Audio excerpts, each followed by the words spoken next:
Hey tout le monde, j'espère que vous allez bien. Aujourd'hui on se retrouve pour un tutoriel make-up pour Halloween. J'aurais pu aussi l'appeler le tuto de la galère parce que j'ai galéré de A à Z. Je vous expliquerai au fur et à mesure de la vidéo. Déjà première galère, les lentilles. Je me suis dit, allez Mel, retente l'expérience des lentilles parce qu'il faut savoir que je déteste ça, ça me fait super mal, je galère à les mettre, enfin bref, l'horreur. Mais allez, je me suis dit, retente et comme vous le voyez... ça n'a pas marché, surtout que celle-ci, en fait, elle me prenait tout l'œil, donc la pupille, et je voyais tout blanc. Et du coup, pour faire un tuto make-up, c'était pas le top. Vu que j'avais une deuxième lentille qui, cette fois-ci, avait le trou pour la pupille, je me suis dit, allez, vas-y, teste, tu vas voir ce que ça donne. Et franchement, non, elle me faisait encore plus mal que les précédentes, j'arrivais pas. J'ai essayé pendant 1 heure, ça vous mentir, de les garder, mais non, ça n'a pas marché. Je suis dégoûtée parce que franchement, ça l'aurait trop fait avec cette lentille. Mais bon, bref, commençons tout de suite le make-up. Je commence tout de suite par mettre une base hydratante, très important parce que là on va se mettre la The Couche sur la peau. Je vais d'abord venir faire mon côté bien maquillé, donc pour ça j'utilise mon anti-cerne de chez Too Faced qui me sert de base et d'anti-cerne bien sûr.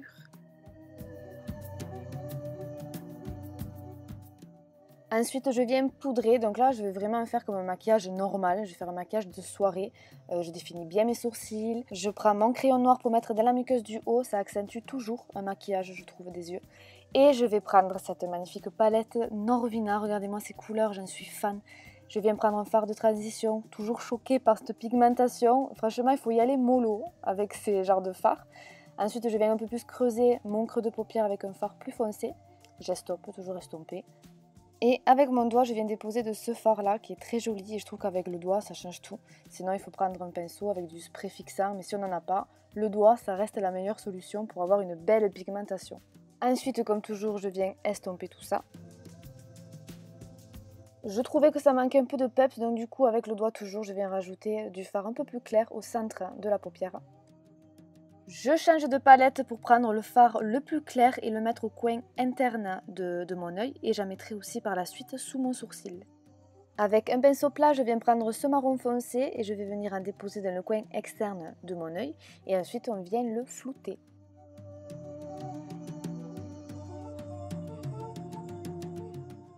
On reprend nos couleurs du début avec la palette Norvina, je viens prendre le top assez foncé et ensuite je vais venir mettre notre premier fard de transition par-dessous et je viens le connecter au fard du haut.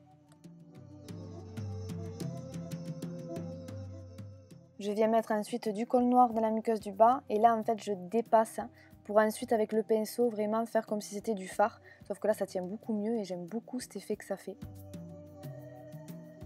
Je viens faire maintenant mon trait d'eyeliner. J'applique mon mascara en haut et en bas. Et pour finir, je viens mettre mes faux cils. Je viens remettre de l'anti-cerne, alors celui-là est un peu plus clair que l'autre. Je l'estompe toujours avec ma Beauty Blender et quand j'estompe, je remonte un petit peu sur mon front, enfin j'en mets un petit peu partout sur mon côté du visage. Je repoudre et ensuite je viens appliquer de l'highlighter. Et ça y est, c'est parti pour les choses sérieuses. Donc je viens prendre des fards Snazaro, c'est les meilleurs, ceux que j'utilisais quand je travaillais, quand je maquillais les enfants. Si vous n'étiez pas au courant, oui, j'ai maquillé les enfants, c'était mon travail. Et je viens avec un petit pinceau prendre du fard blanc et je vais commencer à venir tracer. Et là, c'est vraiment un croquis. Et ensuite, c'est en faisant le truc que je vais arranger les choses. Parce que là, ce que je fais, vous allez voir que je vais presque tout effacer après. Donc ces manières, voilà, c'est comme quand on dessine quelque chose. On fait d'abord un croquis et après on fait les détails. Je prends ensuite mon fard noir, donc si vous n'avez pas de fard comme ça, vous prenez un fard à paupières noir, tout basique, hein, ça fera très bien l'affaire aussi. Il faut juste qu'il soit bien noir, parce que comme vous voyez, je commence en fait vraiment à faire noir et je viens dégrader la couleur. Donc je le fais beaucoup aussi avec le pinceau, mais après vous remarquerez que je le fais mieux avec le doigt. Et surtout, vous remarquerez aussi que je vais tout effacer de ce que je suis en train de faire, parce que ça ne me plaira pas. Pour le nez, ben, ça a été le truc moins galère, je crois, de ce maquillage. Je vais me prendre un pinceau plus fin et je fais quelque chose de pointu. Je ne fais pas des choses arrondies. Quand vous faites le nez, faites-le qui parte vers le haut, qui soit assez fin, qui soit vraiment pointu, quoi. Bon, voilà, là, je me rends compte que ça ne me plaît pas, donc je décide de tout effacer et de reprendre. Et vous allez voir que ça va être quand même beaucoup mieux.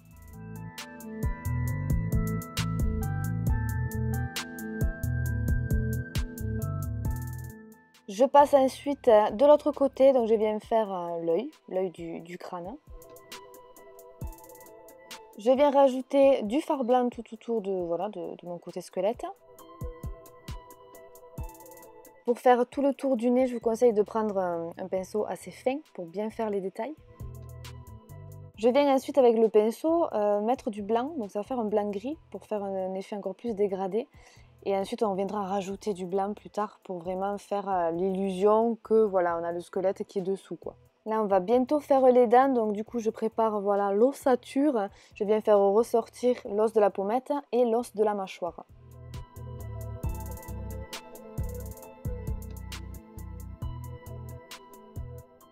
Je reprends mon fard noir et je viens maintenant dessiner les détails de la mâchoire, des tempes, hein. Enfin, vous voyez la forme d'un squelette. Si vous ne voyez pas très bien sur ma vidéo, regardez des photos de squelette et vous prenez modèle par-dessus.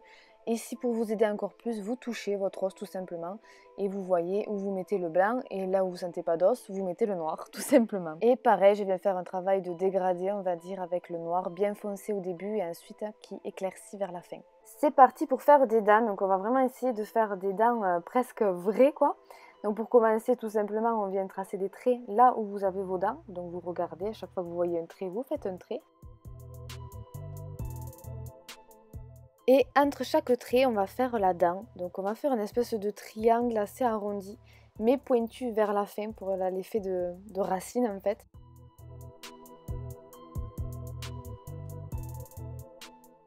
Et entre chaque dent, on va venir ombrer, toujours pareil que pour les trous, pour le creux de mâchoire. On rajoute du noir foncé et ensuite on vient l'étirer vers le haut pour cet effet de dégradé du noir au gris. Pendant que j'étais en train de faire mes dents, voilà, je ne m'étais pas rendu compte que ma caméra avait coupé, je n'avais plus de batterie, heureusement quand même je m'en suis rendu compte. Donc voilà, j'ai juste continué jusqu'au fond, toutes mes dents. Et là je viens remettre du blanc par-dessus pour voilà, donner cet effet de vraies dents.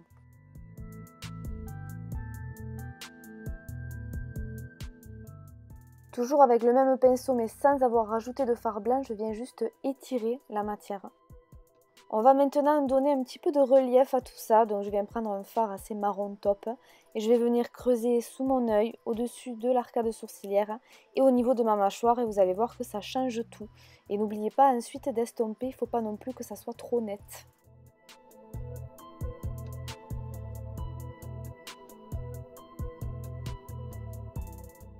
Toujours avec le même fard, je viens ombrer l'entre-deux.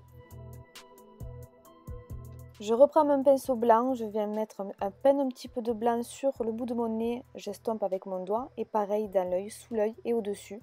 Voilà, ça va continuer toujours ce travail de relief. Donc là, je remets un petit peu de noir, donc j'avais pas pris de fard noir comme par hasard, donc j'ai remis du crayon, mais vous mettez du fard noir bien mat et ça risque pas de filer dans les plis. Et je remets du crayon et du mascara. Je viens tracer maintenant avec le pinceau le plus fin que j'ai les coulures, on va dire, du fond de teint par-dessus mon squelette. On fait toujours le travail des ombres.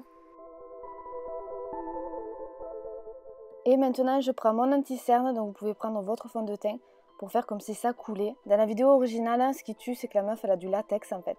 Et moi, j'en ai pas. Donc du coup, ça rend moins bien, c'est sûr, mais bon. On fait avec les moyens du bord. Hein. Et ensuite, je viens rajouter du blanc en bas pour faire vraiment l'illusion qu'il y a le squelette dessous. Je mets ensuite mon fond de teint dans tout le cou. Et je viens tracer les os de ma gorge. Ensuite, je viens tracer mes clavicules et je viens remplir avec le blanc les os. Je trace deux petits traits noirs de chaque côté et ensuite avec le doigt, je viens un petit peu estomper pour faire un effet d'ombre. Je viens tracer maintenant un peu plus en détail la coulure, donc ça part de mon cou jusqu'à mon épaule. Et ensuite, je viens tout remplir avec mon fard noir. Donc si vous voyez le rideau bouger, c'est ma fille derrière qui voulait absolument voir ce que j'étais en train de faire. L'os de ma clavicule n'était pas au bon endroit, donc du coup je l'ai fait bien ressortir et je l'ai refait cette fois-ci au bon endroit. Je continue de dessiner les os, donc j'ai tapé squelette sur internet, enfin costume squelette je crois, voilà, et j'ai essayé de faire à peu près pareil, mais bon c'est assez compliqué quand même. Je trouvais qu'il y avait trop d'espace entre les os de la gorge et ceux des clavicules, donc du coup je décide d'en refaire un.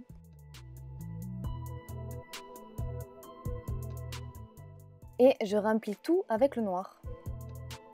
Ma caméra avait de nouveau coupé, je vous raconte pas l'état de nerfs dans lequel j'étais, le machin, j'en pouvais plus, ça faisait presque 4 heures que je tournais, la caméra faisait que couper, il faisait presque nuit, enfin franchement j'en avais vraiment marre, mais du coup vous n'avez pas pu voir les petits détails que j'avais fait de l'autre côté, mais bon après c'est toujours le même principe que sur le visage, mais en tout cas j'espère vraiment que ce maquillage vous a plu, si vous le reproduisez, ayez du temps devant vous parce que c'est quand même assez long, ça demande pas mal de travail, n'hésitez pas à me dire en commentaire ce que vous en pensez, moi je suis un peu deg parce que je sais que j'aurais pu faire mieux, mais je vous dis, j'ai fini ce tournage en stress, en speed, et j'aime pas du tout, donc du coup, j'ai pas pu tout fignoler. Mais en tout cas, j'espère que ça vous plaît. Je vous fais plein d'énormes gros bisous et je vous dis à la prochaine.